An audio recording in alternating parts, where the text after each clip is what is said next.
பழைய வாழ்க்கையை எப்போதும் மறக்காதவர் விஜயகாந்த். பழைய விஜயராஜ் தான் இன்றைய விஜயகாந்த் என்று தன்னை பற்றி சுய விமர்சனமாக சொல்வார் விஜயகாந்த். மதுரையில் விஜயகாந்த் அவர்களுக்கு நண்பர்கள் வட்டாரம் அதிகம். ஆரம்ப காலங்களில் மதுரை போகும்போதெல்லாம் நண்பர்களோடு பல இரவுகள் சாப்பிடுவது பிளாட்பார கடைகளில்தான். விஜயகாந்த் அவர்களின் ஃபேவரட் உணவு பருத்திப்பால். விஜயகாந்த் அவர்கள் வீட்டு பூஜை அறையில் மெக்கா மதினா படங்களும் இயேசு மேரி மாதா படங்களும் திருப்பதி வெங்கடாஜலபதியும் முருகனும் பிள்ளையாரும் சிறப்பிடம் பெறுகிறார்கள். பூஜை அறையில் இன்னைக்கு பொழுது எல்லாம் நல்லா இருக்கணும் என மனதார வேண்டிக் கொண்டு வெளியில் கிளம்புவார் விஜயகாந்த்.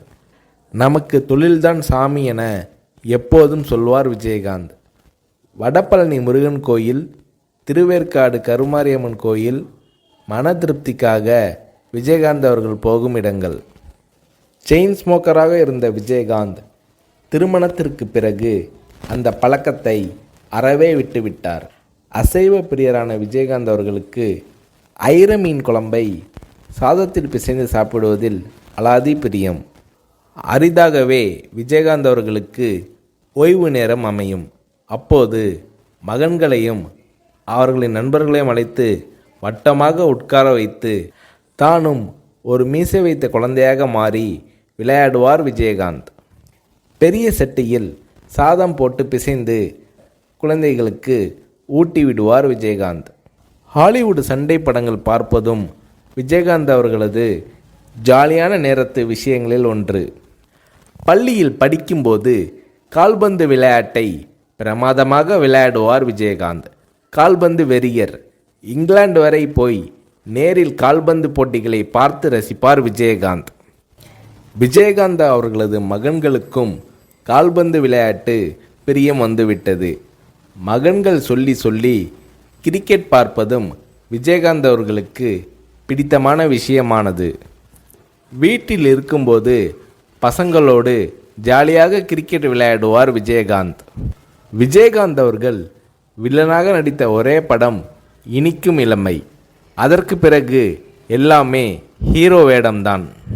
பிற்காலத்தில் ஒரு பெரிய ஹீரோவுக்கு வில்லனாக நடிக்க ஒப்புக்கொண்டு அட்வான்ஸும் வாங்கிவிட்டார் விஜயகாந்த். நண்பர் இப்ராஹிம் ராவுத்தர் அதற்கு கடுமையாக எதிர்ப்பு தெரிவிக்க வாங்கிய அட்வான்ஸை உடனே திருப்பி கொடுத்து விட்டார் விஜயகாந்த். எந்த அளவுக்கு அன்பான மனிதரோ அதே அளவுக்கு கோபக்காரர் விஜயகாந்த். யோகா செய்ய ஆரம்பித்து கொஞ்சம் நிதானம் பழகினார் விஜயகாந்த். காலையில் யோகா, மாலையில் உடற்பயிற்சி இரண்டையும் செய்யும் நேரத்தில் டிவியில் நியூஸ் பார்த்து விடுவார் விஜயகாந்த். சண்டை காட்சிகள் தான் விஜயகாந்த் அவர்களின் அடையாளமே. அதில் லெக் ஃபைட் விஜயகாந்த் அவர்களின் ஸ்டைல். அதற்காக உடம்பை உறுதியாக வைத்துக்கொள்ள நினைத்தார் Vijayakanth. South India's answer to Jackie Chan என்று நல்லவன் படத்தில் விஜயகாந்த் அவர்களை பெருமைப்படுத்தி விளம்பரம் செய்தார் தயாரிப்பாளர் தானு. நடிகர் திலகம் சிவாஜியில் ஆரம்பித்து முன்னணி ஹீரோக்கள் எல்லோரும் பாட ஆரம்பித்த காலத்தில் விஜயகாந்த் அவர்களையும் ஒரு படத்திலாவது பாட வைக்க முயற்சி நடந்தது. ஆனால் பாடும் அளவுக்கு எனக்கு குரல் வளம் இல்லை, பாடும் விருப்பமும் இல்லை என்று விஜயகாந்த் அவர்கள் மறுத்துவிட்டார். நடிக்க வராமல் இருந்திருந்தால் மதுரையில் உள்ள எங்கள் ரைஸ் மில்லை பார்த்து கொண்டிருந்திருப்பேன் என்று சொல்வார் விஜயகாந்த். சினிமாவில் 3 தடவை விஜயகாந்த் அவர்களுக்கு மார்க்கெட் போயிருக்கிறது. மீண்டும் மீண்டும் போராடி முன்னணிக்கு வந்திருக்கிறார் விஜயகாந்த். திருநாவுக்கரசு, ஜெயலலிதா, ஆர்எம்பி கேட்டும் தராத எம்ஜிஆர் அவர்களின் பிரச்சார வேனை விஜயகாந்த் அவர்களுக்கு கொடுத்தார் ஜானகி எம்ஜிஆர் அவர்கள். அதோடு எம்ஜிஆர், ஜானகி எம்ஜிஆர் என பெயர் குறித்த மோதிரங்களையும் விஜயகாந்த், பிரேமலதா தம்பதியினருக்கு வழங்கி மகிழ்ந்திருக்கிறார் திருமதி ஜானகி எம்ஜிஆர். தான் முதலில் வாங்கிய TMM 2 என்ற எண் கொண்ட அம்பாஸ்டர் காரை பாதுகாப்பாக நீண்ட காலம் வைத்திருந்தார் விஜயகாந்த். கேப்டன் விஜயகாந்த் அவர்களால் 10ஆம் வகுப்பு வரை தான் படிக்க முடிந்தது. வறுமையால் அவரது பள்ளி படிப்பை கேப்டன் விஜயகாந்த் அவர்களால் தொடர முடியவில்லை. ஆனால் வீட்டு வேலைக்காரர்களின் பிள்ளைகளை இன்ஜினியரிங் வரைக்கும் படிக்க வைக்க உதவி செய்தார் விஜயகாந்த். ஷூட்டிங் நடக்கும்போது நடிகர் நடிகைகளுக்கு ஒருவித சாப்பாடு, சாதாரண தொழிலாளர்களுக்கு ஒருவித சாப்பாடு என்று பாரபட்சம் உண்டு. இதை உடைத்து எல்லோருக்கும் ஒரே மாதிரி சாப்பாடு போட வேண்டும் என்ற நடைமுறையை கொண்டு வந்தார் விஜயகாந்த்.